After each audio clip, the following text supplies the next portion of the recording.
Thank you for listening to the Red Eye podcast. You guys are why we do this. We love the stories that you have, and we love telling you the stories that people share with us. To help us reach more people and get the podcast really out there, we would really appreciate it if you left a review. It just helps our podcast be a little bit more visible. Thank you. I hope that you'll forgive both Kaylee and I, because we're going to do something that we've not done in the entire time that this podcast has been running, which is near on 20 months now. We're going to take a little break, and we're going to replay some older episodes for you. Of course, with maybe a little bit of extra commentary on top. It's been a really fun year, and telling some stories that have absolutely blown us away.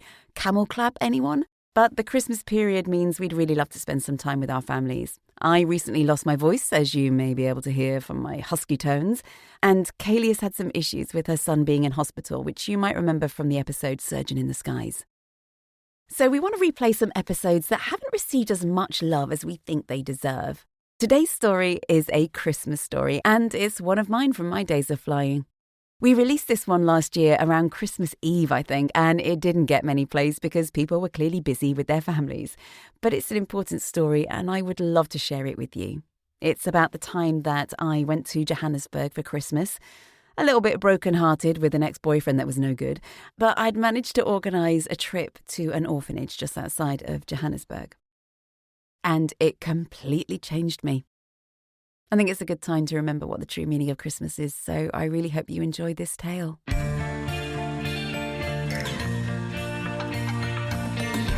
Doors to armed and cross-check. Come fly the red eye! Welcome aboard the Red Eye.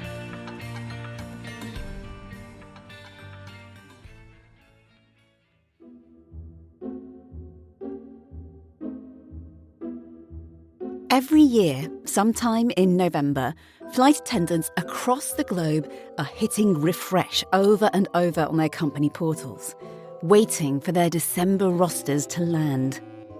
Yes, we all knew that when we made our career choice, we were signing up to an industry that operates 365 days a year. But for those of us that celebrate Christmas, waiting to find out whether you've been granted your December bid can induce anxiety of epic proportions. Will we be home with our loved ones on that special day? With our children or our elderly parents? Will we get that 3-night Caribbean that we can take our partner on? Or the South Beach stopover we requested with friends? Will we be somewhere that we can celebrate in beautiful surroundings? Or, in the worst of our destinations, eating a pot noodle in our room? And once the roster lands and our emotions settle, in one way or another we deal with what we're given. The planes still need to fly, and the passengers still need to get to where they're going. Most of us, if not initially thrilled, will accept our fate and make the most of it. And the rest? Well, let's just say that there seem to be a lot of viruses going around the flying community at that time of year, because the sickness levels are really high. This week's episode is actually my own story, one in which my Christmas roster disappointment ended up becoming one of my most life-changing experiences.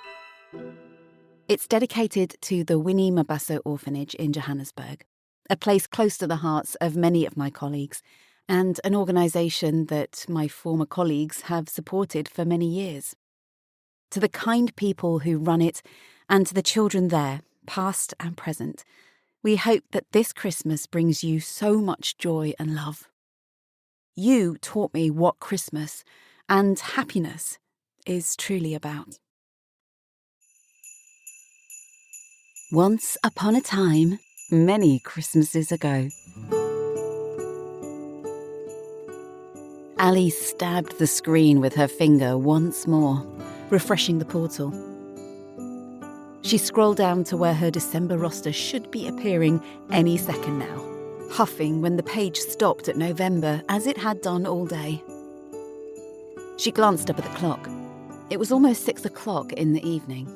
And somewhere in headquarters, someone was about to play Good Santa, Bad Santa, making or breaking the Christmas dreams of thousands of crew who were sat, just like her, stalking the system. come on, she growled impatiently, pouring another glass of wine.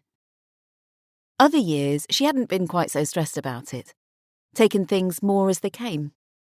She was generally quite happy to go anywhere the airline flew to, and she had been lucky to be at home with her family for half of her 6 Christmases there. This year, though, it was another stitch that she needed to hold her and Craig together. The thing about her and Craig, who she had been dating for over a year now, was that deep down she knew, and all her friends knew, that he just wasn't that into her. Well, not in the way that she was into him, anyway. But that didn't mean that he wouldn't one day realise that she was the girl he wanted to spend the rest of her life with, did it? He had agreed to request a lucky dip buddy trip with her over Christmas, so that must mean something, right? Perhaps a magical experience, ice skating in a snowy Central Park, or the sight of her in a cheeky red bikini and a Santa hat holding a cocktail on a Caribbean beach would be the pivotal moment when he realised that she really was the one for him. Maybe then he'd stop the cycle of breaking up with her and then summoning her for booty calls at 10 p.m. under the guise of watching an episode of Lost. She sighed as she pressed refresh once again. She just had to work harder at it. Be better. Then she would finally get him to commit and be able to say that she was settled down and get off this dating roller coaster that had consumed her 20s. She scrolled down. December's roster sat there, just chilling at the bottom, as if it had been there all day. Her hand gave an involuntary tremor as she hovered the cursor over the top and double-clicked the mouse. Mummy, look!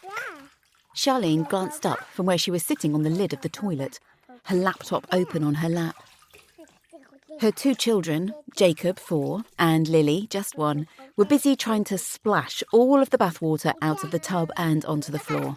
And she was happy for them to do so, as long as she could be here at the moment her roster landed, so that she could be first on the swaps page if she didn't get what she was hoping for.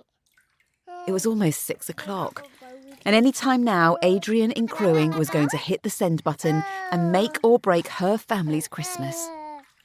But Mummy! Jacob pleaded for her proper attention. Help! Lily's pooed! He cried. His plea halted her now obsessive refreshing, and she sighed as she shut the laptop lid, putting it behind her on top of the cistern, safe from the flood on the floor. Some things were just more important than her part-time job, and right now, her 4-year-old needed rescuing from a floater attack. "Oh, Lily Pops, what have you done?" she said, fishing her horrified son out of the water first, just as the brown log was about to reach him. Lily chuckled as she watched it from her bath seat, showing her 2 front teeth. Charlene's heart was so full of love for these 2, and she just couldn't bear the thought of being away from them on the most important day of the year.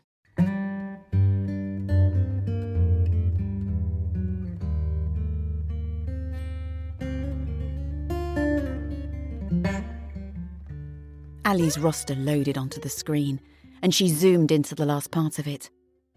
Her heart jumped as she noticed a flight under the 24th, and then again as she saw the letters JNB.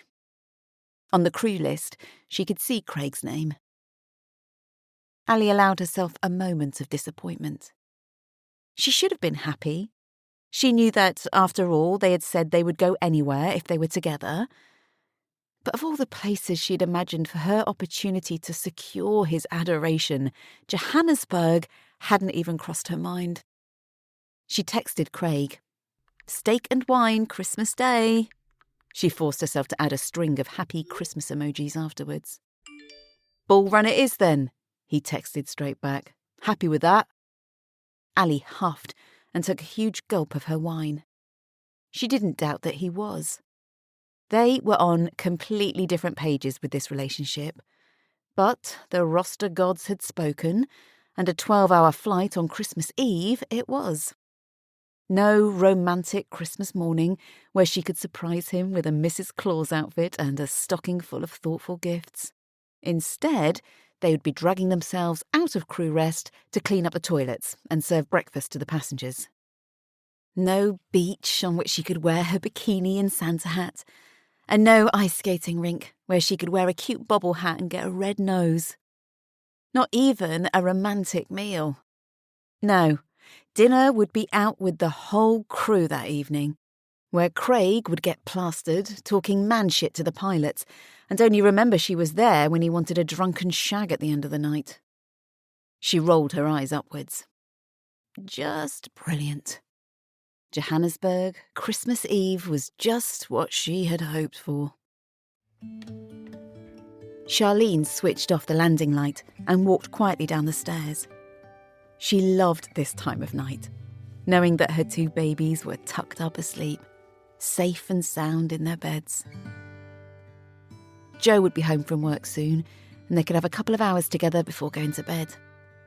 Her heart rate, which had slowed down to a gentle rhythm while she was reading their bedtime story, began to quicken as she sat at the dining table and opened her laptop back up to the page where she'd left it. She refreshed the screen and typed her login details quickly. It was there. She held her breath and clicked on it, unable to focus for a second when it loaded up. It took a moment to realise what she was seeing, and when she worked it out, she threw her hands to her face. She was going to Johannesburg on Christmas Eve. She was going to be away from her babies on Christmas morning. When her husband, Joe, arrived home from work 20 minutes later, she was sat in the same place in floods of tears. "Well, can't you swap it?" he asked, trying to go through the options with her, find a way that they could all be together. For him, it wasn't the end of the world. He could take the kids to his parents and make the most of it. But he wasn't a mother, and she knew that as much as he was trying to, he couldn't quite understand why she was so devastated. "I can try," she said, "but I doubt anyone would want to take it." Of course she would try. She'd already been trawling the swap page to no avail, had put up a plea for any flight just a day or two later. But she didn't hold much hope. "Can you go sick?" She shook her head. She'd already hit a trigger on her sickness this year, and she couldn't afford another one without getting dragged into the office, especially a Christmas sickness. "We could come with you." She smiled at that. 12 hours overnight with those two for a 34-hour layover there. Maybe not, Joe grinned. "He'll be okay," he said, leaning over and kissing her on the forehead. "If you have to work, then you do. We'll have plenty more Christmases." Charlene sighed. The thing was, she'd made the decision to come back flying part-time after having children, and she'd known what she'd been signing up for. The job had lots of perks, but with that came some downsides. She knew that lots of mothers had to work much longer hours than she did to make ends meet, that she had more time at home than they did. But right now, that didn't help her to feel any better. Ugh, what kind of mother left her children at Christmas?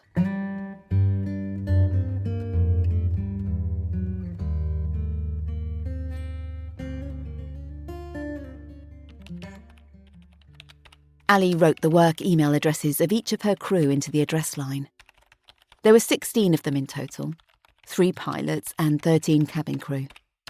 A week had passed since the roster had landed, and, as was her way, she'd resolved to make the most of the situation.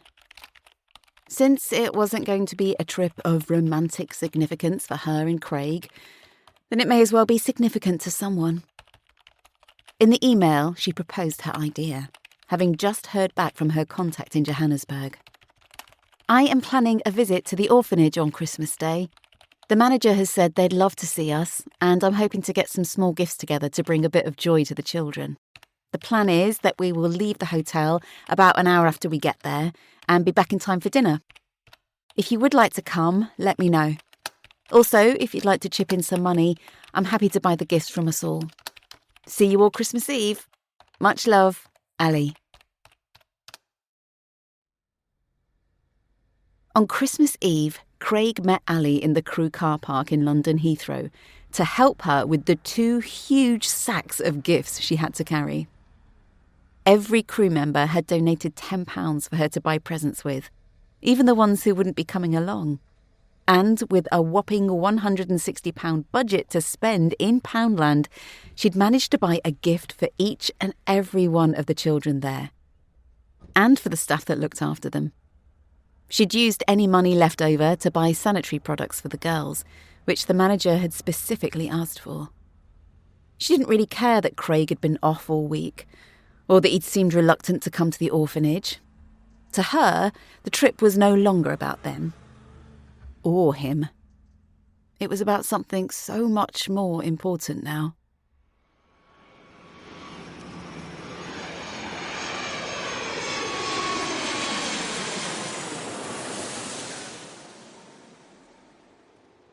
Johannesburg, Christmas Day. Charlene woke just as the minibus pulled up at the gates of the single-storey building. The drive had taken just over an hour, and all 5 of the crew who had accepted Ali's offer had slept for most of the way there. The 3 hours of crew rest on the long night flight over was never enough, especially for this sleep-deprived mum with kids who rarely slept past 6 a.m. She'd managed to make a Skype call to home when she was in her room, and while she'd seen that they were happy, and they'd been excited to show her what Santa had brought them, she hadn't been able to shake the sadness that she felt on missing out on sharing that magic with them.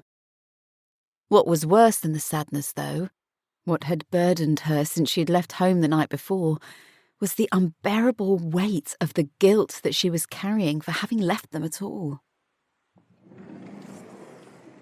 The driver slid the door open, and she climbed out, stretching herself out on the pavement. As he handed the 2 sacks from the trunk to Ali, a lady with short curled hair and a huge smile opened the iron gate in the whitewashed wall next to them. "Come in," she said, beckoning them with her hand. They all followed her into a small, dusty courtyard. Its walls were decorated with brightly coloured paper chains, and a tree with sparse leaves had been used to hang decorations on. Lined up along the front of the building, the children, probably about 20 of them, ranging from babies to teenagers, stood with beaming smiles on their faces. And as the gate closed behind the crew and they waited to be told where they should go, the children began to sing.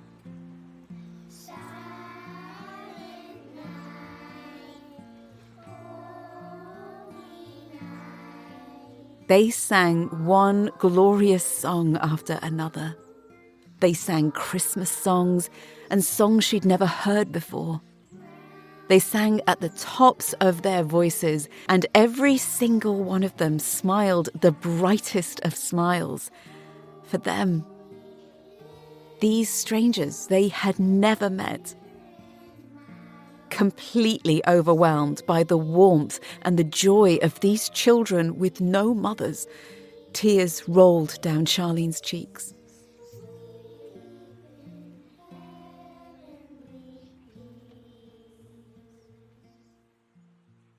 And then, as they finished their last song, and the 5 crew clapped as hard as they could, suddenly they all ran forward, engulfing them with open arms, hugging them as if they'd loved them all of their lives.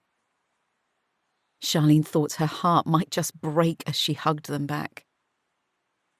Come. A small boy around the same age as Jacob took her hand and pulled her. She realised they were being led into the orphanage, and the children laughed excitedly, eager to show them their home. Inside, they went from room to room, and Charlene's heart broke just a little bit more. It was bad enough that these children had no parents, but it was clear now that they literally had nothing. Sharing mattresses on the floor.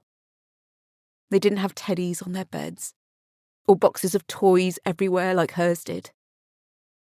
There was little furniture in any of the rooms, not even enough chairs for them to sit, and the stark contrast to the life her own children lived hit her hard, stirred up feelings that she'd need to try and sort through later.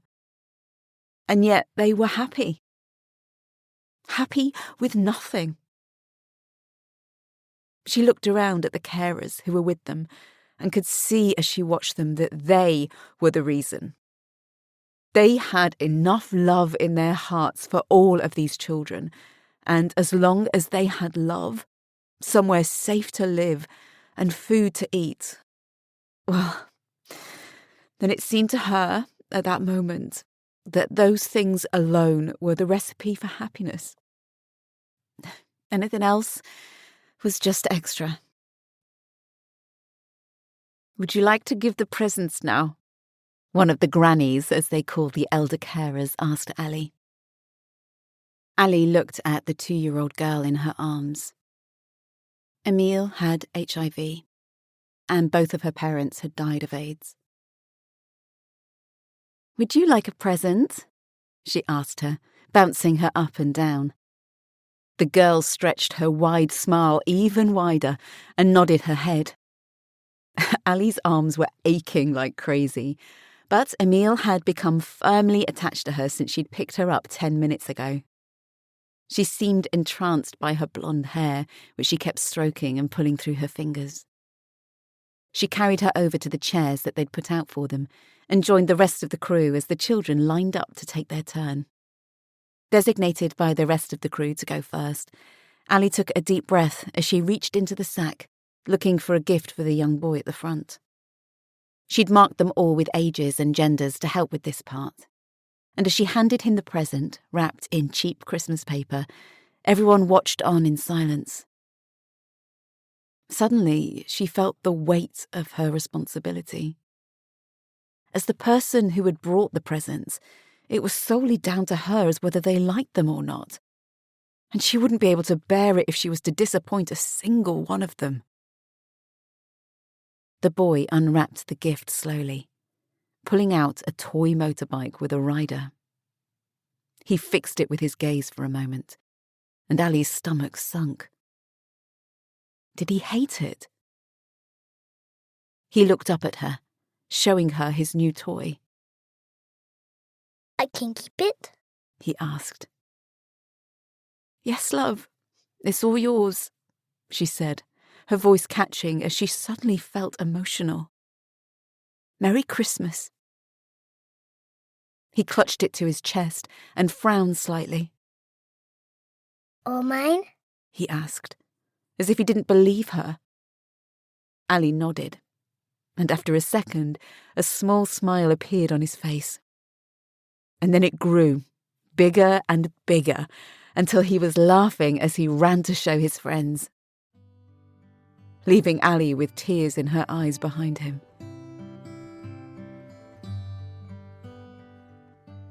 Charlene's emotions were more than she could handle, and as they drove back to their hotel in silence, leaving the overjoyed children behind them, she knew that the others felt it too. Across from her, she could see that Ali was crying, and even Craig, ever the joker, was quiet now. Ali was thinking about the kids, and thinking about the kids back in the UK as well, wondering if they were worried about the colour of their new Xbox, or if they only got 20 presents instead of 25 like they wanted. And she wondered what she'd say if any passenger complained about the choice of meal on the flight home. Back in her room, Charlene Skyped her children.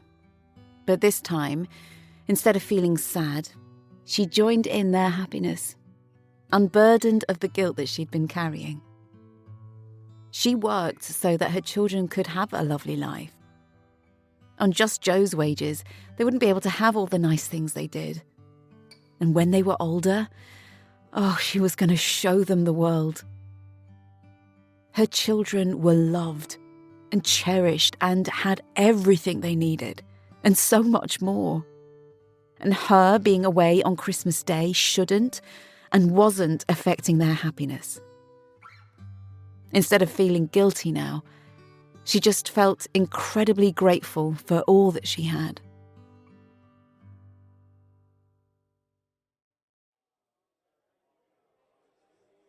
"Sorry I didn't get you much," Craig apologised to Ali as they walked to dinner that evening. They'd done a rushed exchange of presents in the short time they had to get ready, and he was wearing the smart designer shirt that she'd bought him. "Oh, it's fine. I liked it," Ali lied. The cheapest bottle of perfume from the airline's duty-free smelt like something a nan would wear.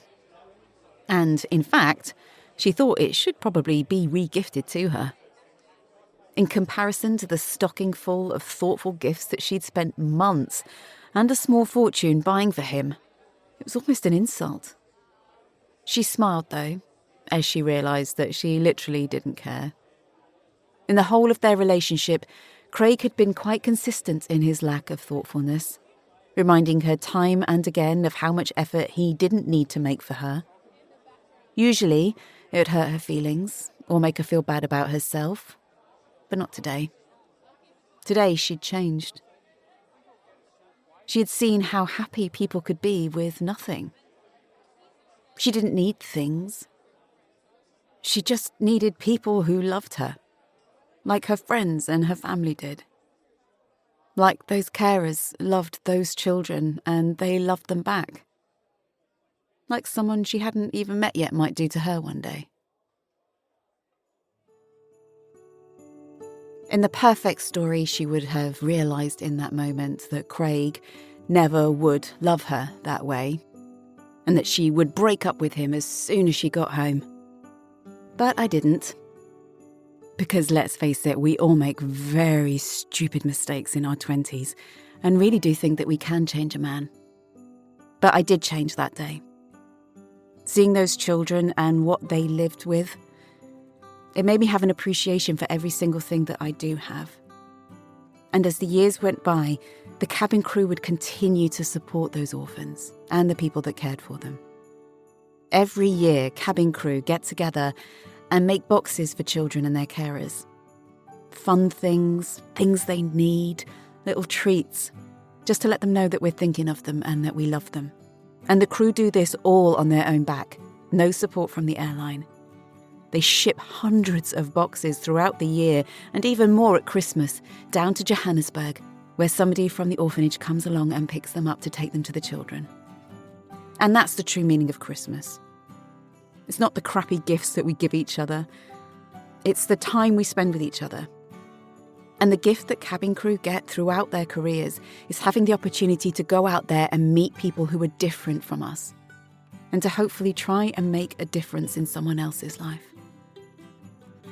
If you would like to support an incredible organisation, I'll put a link in the show notes to the Winnie Mabaso Foundation, an incredible place where children who haven't had the best start in life get to be children.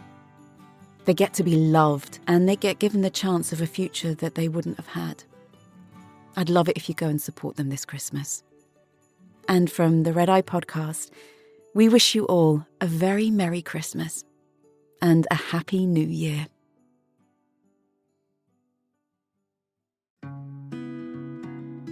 The Red Eye Podcast is written by Kaylee Kay, narrated and produced by me, Ali Murphy. These stories are based on true events, but certain details, characters, and timelines have been altered to protect the innocent. Visit our website, theredeyepod.com, to subscribe to our newsletter and to find out details on how you can contribute your story for us to turn into an episode. Our author, Kaylee Kay, does an incredible job of taking these true stories and turning them into fun little episodes for the Red Eye Podcast. But did you know she's already written 6 novels, and they are amazing? So if you want to read those, visit Amazon and search for Kaylee Kay, and I'll put a link in the show notes too.